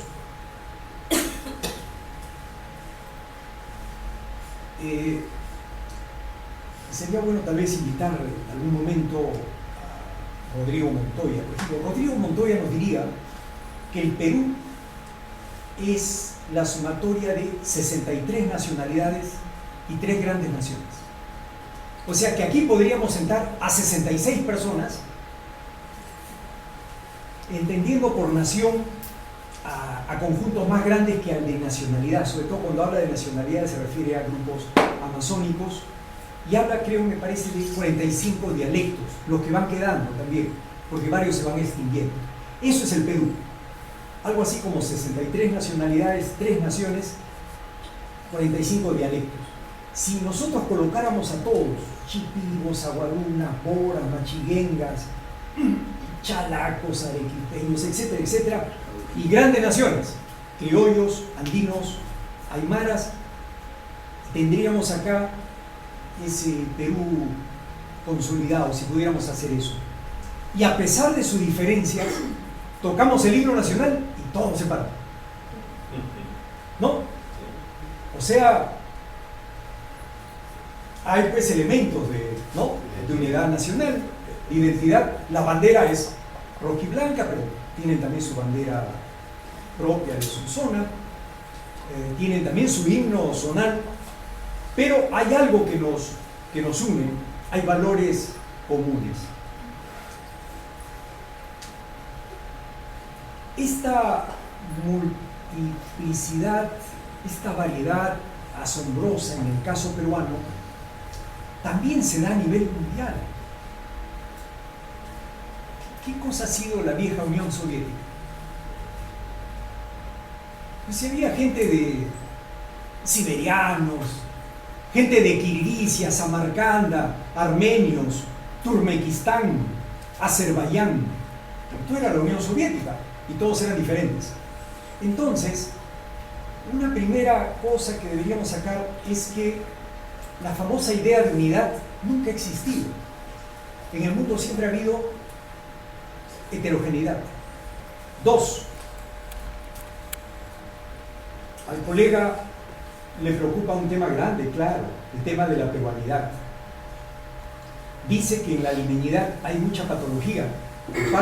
Comparto su idea, en el sentido de que en ese chauvinismo, ¿no? Limeño pura cepa, mazamorrero, Lima es lo máximo, ¿no? Ciudad primada, hay mucha patología. Cualquier ciudad que plantee eso es patológica. Lo poco que yo aprendí, porque estudié también psicología, es que la gente más sana es aquella que está abierta al cambio. La gente que está abierta al cambio, aceptar que aunque él tenga ideas diferentes, pero puedo alternar, somos amigos, esa gente es la más sana. La gente más patológica es aquella que se ensimisma en pequeña, cerrada, feligresía, pequeña secta. Entonces, cuando uno descubre grupos así, descubre patologías. Pero esa patología es muy común en el caso de Lima, ¿no? Justo conversaba con mi señora, con Débora, que es psicóloga clínica, que había pertenecido alguna vez a un grupo coral de una parroquia en su adolescencia y juventud, ¿no? Pero aquí ella siente que es un grupo muy endogámico, muy cerrado, ¿no? Que no se han abierto en 50 años al amplio mundo de la calle, no invitan a otros, siguen lo mismos, Entonces, allí no estoy diciendo de que no haya cariño, lealtad, ¿no? Por ejemplo, en los colegios. Yo he celebrado mi boda de oro el año 2014, de haber egresado del colegio, ¿no? Indudablemente que nos reunimos, ¿no? Pero cada cual tiene además sus redes sociales, ¿no? En la cantidad y calidad de las redes sociales, tú puedes ver también la patología, ¿no? Ya, esa es patología, que no puedan entrar, que además tienes que entrar con terno. Yo he visto gente que la han votado, que en la puerta se estaba poniendo la corbata, ¿no? He visto mujeres que no pueden entrar solas, hacer regatas, por ejemplo, no podían haber socios y la mujer siempre atrás. Entonces, todo eso es patológico. Todo eso indudablemente es patológico, y creo que en ese chauvinismo limenista ha habido mucha patología. Comparto en ese sentido el asunto, pero acá lo que estamos tratando de decir es que así como hay bromas sobre, por ejemplo, el arequipeño, ¿no? Siempre se dice que, ¿no? Le salió la nevada, que... Cuando uno dice que el arequipeño es alguien especial, yo a veces bromeaba con los alumnos, ¿será que tiene un aparato cromosómico diferente, por eso es diferente? No. Cuando en el país, mi tesis general en el esquema de Montoya es que en el Perú las identidades sólidas no son las de Lima. En el Perú la identidad de las regiones es muy sólida. Díganle ustedes a un Coscoruna, a una Coscoguardi, o sea, una mujer del Cusco, que lo suyo no vale nada y te matan. Díganle ustedes a un Huanca, que Huancayo es una defecio, te cuelgan, te linchan. Las identidades, el regionalismo en el Perú es muy grande. Pero lo que pasa es que en Lima, como tiene 190 y tantos años de égida, ¿no? Republicano, no hablo de la virreinal, aquí ha estado la sede del poder, tejiendo esa historia que dice acá Plutarco, mi primo Plutarco Arroyo, esa historia mórbida, ¿no? Dolorosa en esta ciudad. Pero en el Perú las identidades regionales son muy sólidas. Yo diría que la limeña es la más débil, pero es la capital, pues. ¿No? Claro, es muy sólida. Un puneño, caramba, qué fuerza. Un chiclayano, todos están orgullosos de su zona, de su comida, de su costumbre, de su baile, de su música, etc. Entonces, el Perú no es un país de identidades débiles, hay que quitarse esa barbaridad que hay otros países muy sólidos. No, el Perú es un país de múltiples identidades, y me parece que las identidades regionales son muy fuertes, muy duras, muy sólidas. Pero no hay una suma aritmética. No es que yo sumo la solidez del Cusco, la solidez de Huancayo, la de Ayacucho, la de Puno, y sumo todas las fortalezas y sale un Perú fuerte. No, esto no es aritmético, esto más bien, ¿cómo decir? Suma algebraica, no es algo más amplio. Y creo que en gran medida el centralismo limeño malogró esta gran posibilidad de lo que decía Basardo, esta gran promesa y esta posibilidad. En Lima, el mundo de adentro, ese Perú profundo, ya se viene manifestando hace tiempo. Los Olivos es también un ejemplo. Los Olivos es una ruptura de San Martín de Porres. Ahora, la argumentación que nos interesó escuchar en ese entonces es que San Martín como que no tenía caché, no tenía abolengo, pues, ¿no? Como que decir San Martín era un poco que denigrante, y entonces un sector de gente decidió separarse y en el aparato de poder logró que pasara el distrito de Los Olivos. Pero en Los Olivos se encierra en este momento un contingente importante que está definiendo rasgos importantes para la ciudad. Como había dicho en la conversación, en Los Olivos, por ejemplo, se mueve mucho capital. De acuerdo a los estudios del Scotiabank, más que en los clásicos barrios medio aristocráticos, ¿no? Que ha mencionado Roberto. Y entonces el mundo de la banca ve el futuro. Ellos no se pueden quedar en los blanquitos, los antaños. Ellos tienen que ver dónde está el capital. Y han hecho su inversión. Hay 50 millones de dólares ahí entre Independencia, frente a Los Olivos, ¿no? Ahí han colocado el Megaplaza. En Independencia están los grandes centros comerciales. Entonces, eso hay que visualizar. Ya no hablamos nosotros de conos, por ejemplo. Claro, cuando alguien habla del cono norte, cono sur, cono este, noreste y cono oeste, ¿no? Se dice Lima tiene forma de una estrella de 5 puntas, de una mano de 5 dedos, en fin, y la forma geométrica. Pero lo real es que ahora estamos diciendo que el grueso de la población es esa que antes estuvo en los conos, son los sectores más organizados, los más numerosos y los más combativos de la ciudad. Ellos no están esperando que el agua, la luz se la ponga el gobierno central. Ellos están jalando cables y están buscando y armando sus propias pistas y tienen pupila política. Han visto que hay una barriadita que ya se llama Nadine Heredia. O sea, la llaman, una vez que han hecho todo, Nadine venga a inaugurar y ella como política tiene que ir. ¿Tienen candidato a la presidencia? Tiene su candidato. Entonces, no es que no estén jugando no es que no tengan una estructura, una actuación política, son muy hábiles en esto, y ese es un rasgo de creatividad que caracteriza, y ellos saben también cómo estructurarse en el tinglado de poder. El sistema de ciudades ha ido variando. Lima sigue siendo la ciudad primada porque ya supera los 10 millones de habitantes, pero en el sistema de ciudades, de acuerdo al último censo, las otras, las que están en el sistema de ciudades segundo y tercer lugar, indudablemente no llegan, ¿no? No llegan al millón, están por ahí, ¿no? Pero son todas las sangres, como decía el compañero. Sí, Arequipa, la cantidad de puneños, la mayoría, ¿no?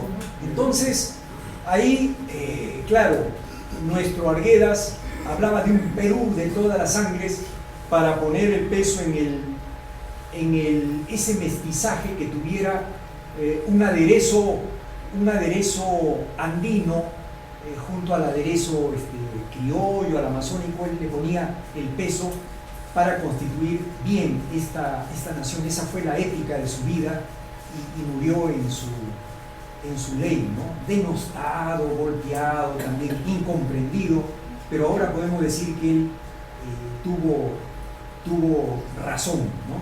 Él tuvo razón. ¿Cómo será que hasta Vargas Llosa llega a decir ese Arguedas con su utopía arcaica? Ahí está. La utopía de Arguedas era arcaica para el Vargas Llosa de los años 60. No, en los 60 todavía Vargas Llosa era hermoso, ¿no? De los 80, 90 que se malogra. Pero cuando le dan el premio Nobel de literatura en Suecia, ¿qué dice en su discurso Vargas Llosa? Yo vengo del Perú de todas las sangres. O sea, no dice, me autocritico, lo que le dije a José María, no, pero lo que dice es, vengo del Perú de todas las sangres. Es una autocrítica importante, después de haber dicho que era una utopía arcaica, vieja, vetusta, que no permitía avanzar, porque él ha tomado partido en una modernidad que no es endógena, que no viene de adentro, sino que viene de fuera. Es la modernidad que viene de afuera, ¿no? Hay un modo de entender la modernidad también, por si acaso. En realidad habría que juntar las dos. Por eso hablamos de una Lima que es nacional, porque junta todas las sangres, pero también es global, ¿no?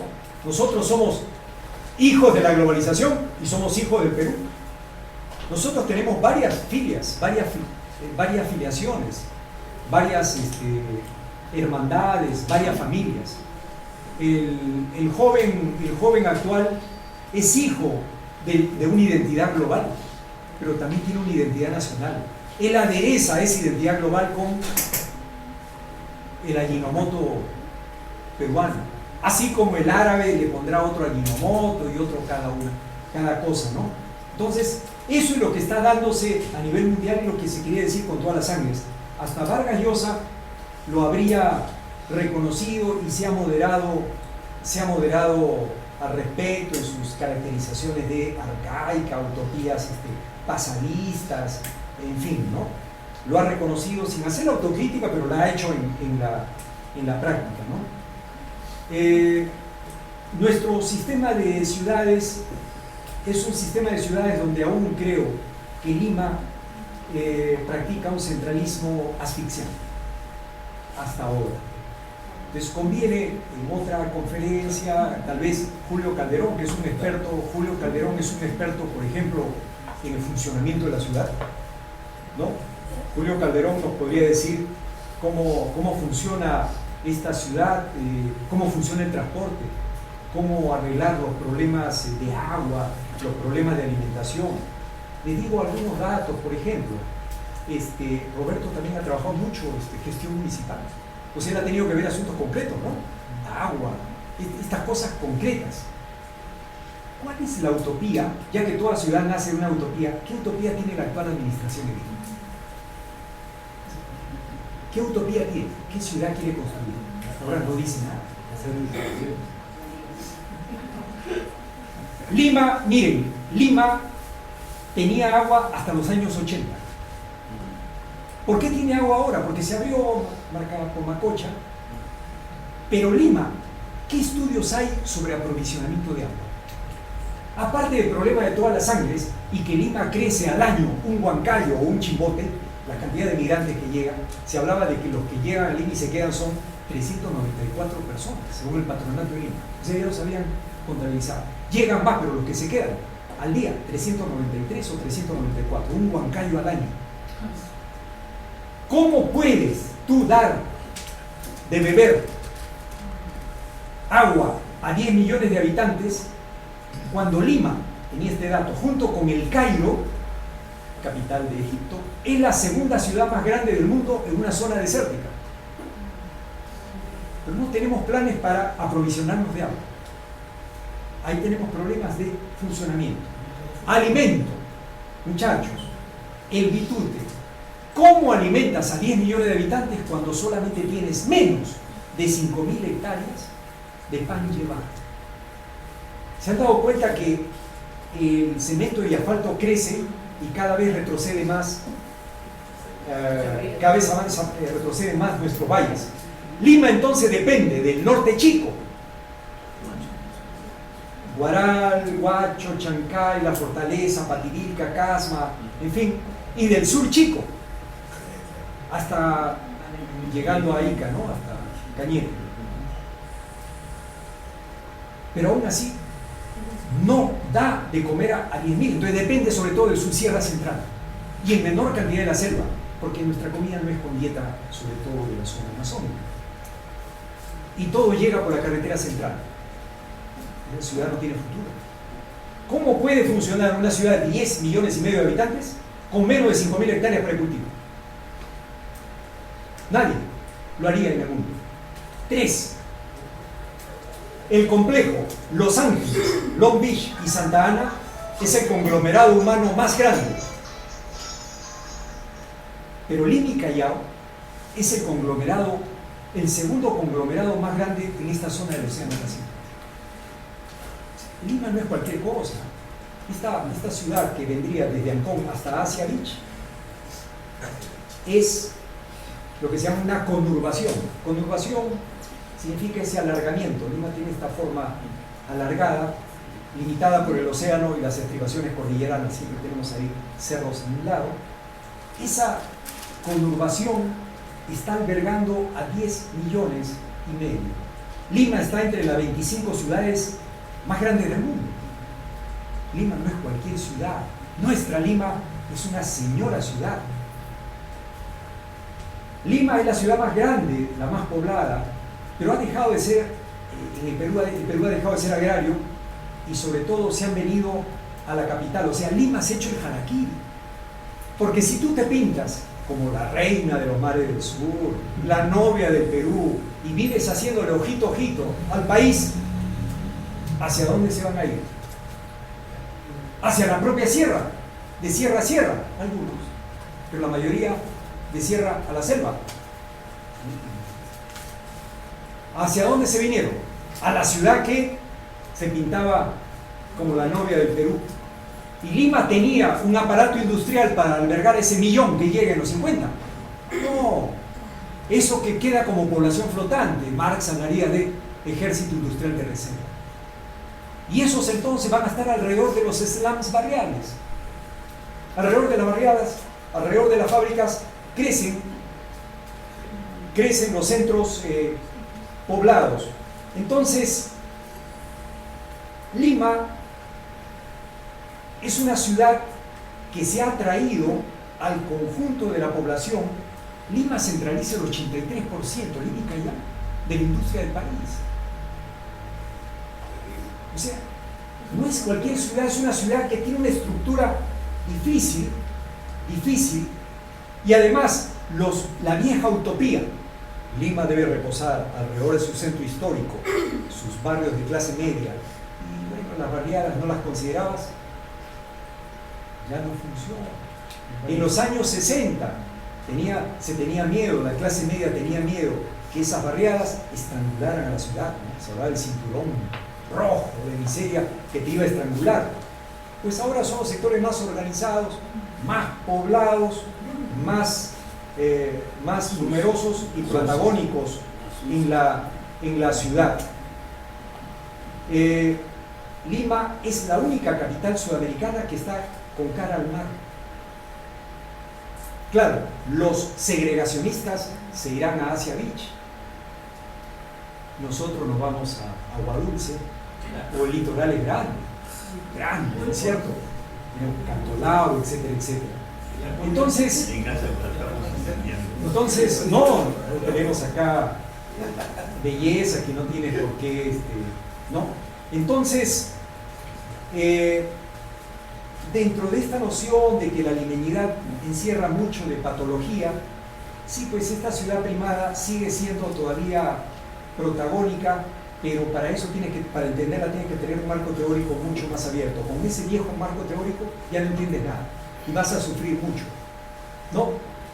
Vas a sufrir mucho, al final te quedas en tu casa solito, escuchando y leyendo a José Gálvez, Los meses del año y la Lima que se va, escuchando a Federico More, a Ernesto Acher, a los más conservadores, a Señor Manuel, Solari Suen, a Jarterré, ¿no? Y no te das cuenta que hay una Lima vital afuera y tú tienes que integrarte.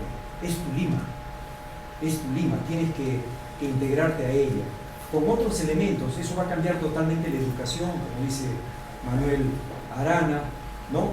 Con otros elementos en la política, con otras ideas de peruanidad que estén en este nuevo Perú. Pero eso daría indudablemente para mucho más.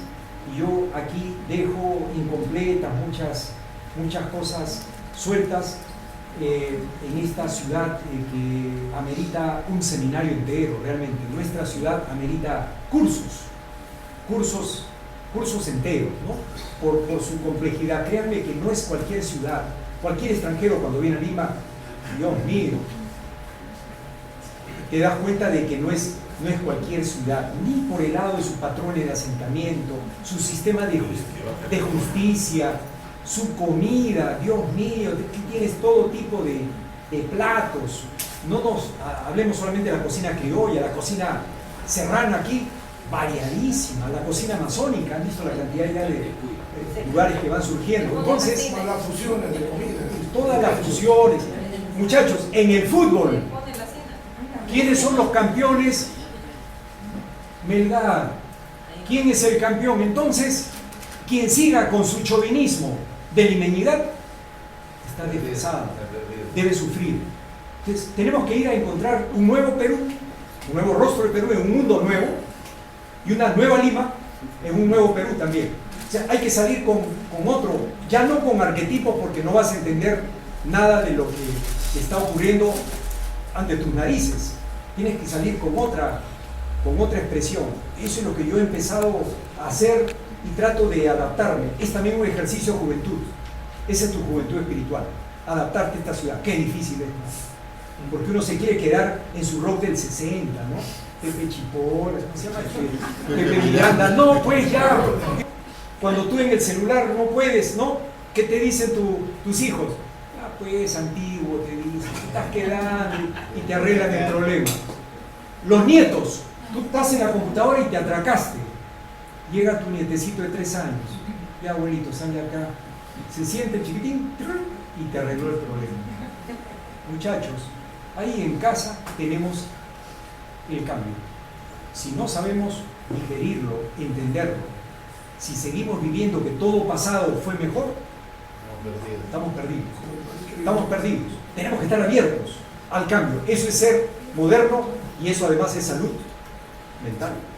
Salud mental. ¿No? Más en una ciudad que cambia tanto y un mundo que cambia tanto. Lo demás es ya quedarte en lo tuyo. Freud diría, son mecanismos de defensa. Te quedas en lo tuyo. Lima crece mucho. Crece y cambia demasiado. Así que, por lo menos hay una invitación a estar abiertos al cambio. Muchas gracias.